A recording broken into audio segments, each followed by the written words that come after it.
Hi friends, welcome to reason Tamil. இன்னைக்கு பார்க்க போகிற மூவி ரிவ்யூ என்னன்னா மதராசி.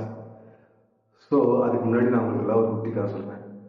இந்த அரசியல்வாதிகளாக இருக்காங்கல்ல, எலெக்ஷன் சமயத்தில் பார்த்தீங்கன்னா வச்சுங்களேன், அவங்களுக்கு தேவையான அவங்க கிட்ட இருக்கிற டிவி கிட்ட எல்லாம் வந்து பார்த்தீங்கன்னா வச்சுங்களேன், காசு கொடுத்து ஃபேக்காக ஒரு இது வைப்பாங்க. என்ன வைப்பாங்கன்னா, யார் இந்த எலெக்ஷனில் ஜெயிக்க போகிறா அப்படின்னு ஓட்டெடுப்பு நடத்துவாங்க. ஸோ அந்த ஓட்டெடுப்பில் பார்த்தீங்கன்னா அந்த கட்சி ஜெயிக்கிற மாதிரியே அந்த ஓட்டெடுப்பு வந்து நடந்து முடிக்கும். ஸோ அதனால என்ன ஆகுனா, மக்கள்லாம் வந்து ஓ இந்த கட்சி தான் ஜெயிக்க போகுதோ அப்படின்னு சொல்லி அந்த கட்சிகளுக்கு ஓட்டு போடுவாங்க. அதே மாதிரி தான் இந்த மதராசி மூவியோட ரிவ்யூ. இப்போ பார்த்தீங்கன்னா ரீசெண்டாக பப்ளிக் ரிவ்யூ பார்த்தேன். ஸோ மூவி சூப்பராக இருக்குது, இது 10 துப்பாக்கிக்கு சமம் 100 துப்பாக்கிக்கு சமம்னு சொன்னானுங்க. சரின்னு சொல்லி நான் படத்துக்கு போய் உட்காந்துங்க.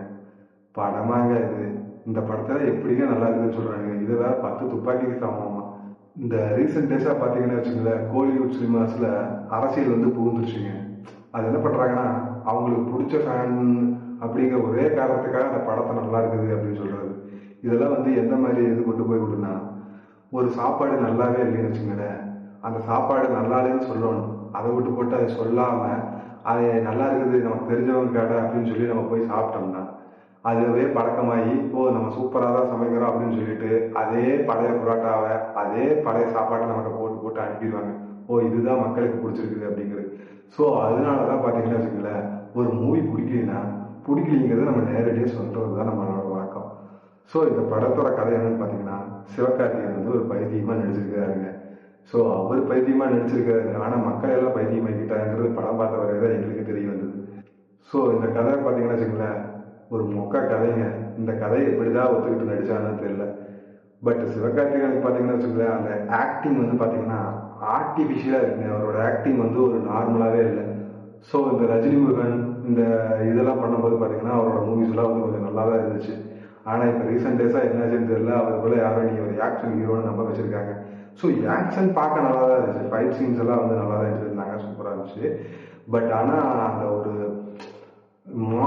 மாசா ஒரு டைலாக் பேசும்போதெல்லாம் வந்து பார்த்தீங்கன்னா சிவகார்த்திகேயன் வந்து என்னால் ஏற்றுக்க முடியல. இதை சொன்னால் வேற சிவகார்த்திகேயன் ஃப்ரெண்ட்ஸ் எல்லாம் என்ன சொல்லுவாங்க, சிவகார்த்திகேயனே சொல்லுவார், ஸோ இந்த ஒருத்த வளர்ச்சியை பார்த்தா பொறாமப்படுறாங்க, இவரோட வளர்ச்சியை பார்த்து நாங்கள் பொறாமப்படுறோம். எங்களுக்கு தேவை வந்து ஒரு நல்ல மூவி பார்க்கணுங்க, அதுதாங்க எங்களோட ஆசை கனவு லட்சியம். ஸோ இந்த ருக்மிணிங்கிற கேரக்டர் பார்த்தீங்கன்னா வச்சுங்களேன், ஒரு படத்தில் நடிச்சிருப்பாங்க கன்னட மூவியில், லவ் மூவி, அப்படி அழகாக நடிச்சிருப்பாங்க. அவங்கள கூட்டிகிட்டு வந்து டம்மியாக போட்டு எதுக்குங்க அந்த படம், இப்படி எல்லாம் ஒரு படம் எடுக்கிறீங்க, மக்களை வந்து ஏமாற்ற ட்ரை பண்ணாதீங்க, உங்களுக்கு நேர்மையாக மக்களுக்கு நேர்மையாக ஒரு படம் பண்ண ட்ரை பண்ணுங்க. ஸோ இந்த மாதிரி படங்களை எடுத்து நீங்கள் வெளியிட்டு என்ன பண்ணுற போகிறீங்க, எங்களை ஏமாற்ற தான் போகிறீங்க. ஸோ ஒரு சிலர் பார்த்தீங்கன்னா ஆர்வமாக பார்க்குற மாதிரி பார்த்துட்டு இருந்தாங்க. பட் ஆனால் என்னால் வந்து ஒரு மூவி லவராக வந்து இந்த படத்தை ஏற்றுக்கவே முடியாது.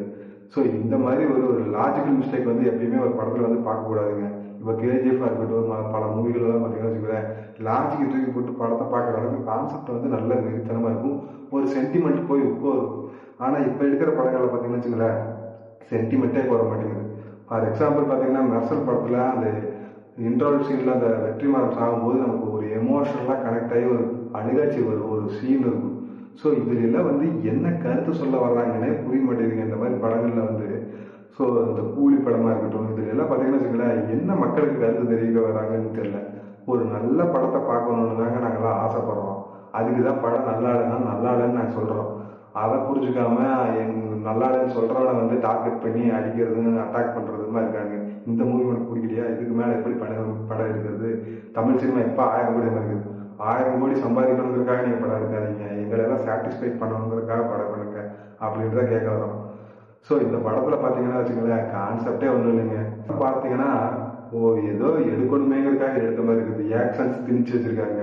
அந்த சிவகார்த்திகேயனோட லவ் போர்ஷன்ஸ் எல்லாம் வந்து உட்காரவே இல்லை. அதே மாதிரி பார்த்தீங்கன்னா ஒரு பைத்தியக்காரனுக்கு இத்தனை அடி அடிச்சாலே தாங்க மாட்டான். ஒரு வில்லனாக இருக்கணும், வில்லனுக்கு துப்பாக்கியில் சொல்லுவாங்க, ஆனால் வெளில வந்து ஒரு மாதம் ஹாஸ்பிட்டல் படுத்து இருப்பான். அதே துப்பாக்கி சூடு வந்து சிவகார்த்திகேயன் இருக்கு, ஆனால் அவன் சிவகார்த்திகேயன் இருந்துச்சு ஜாலியாக அடுத்த நம்ம வாக்கிங் போகிற மாதிரி கிளம்பிட்டு இருக்காங்க.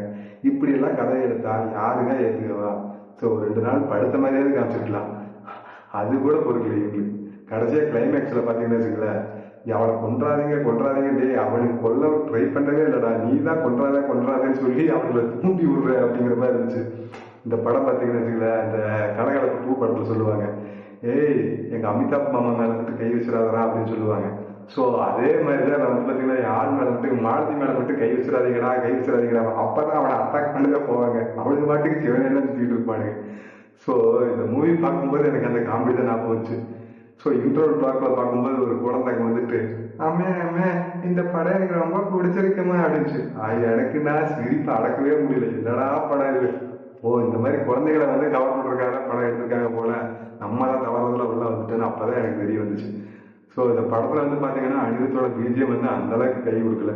ஸோ இந்த கூலி படத்துல பாத்தீங்கன்னா படம் சுமாரா இருந்தாலும் மியூசிக் நல்லா இருந்துச்சு. ஆனா இந்த படத்துல பாட்டு எதுவுமே ஒப்பட்டே ஆகல, எரிச்சல் தான் வந்துச்சு.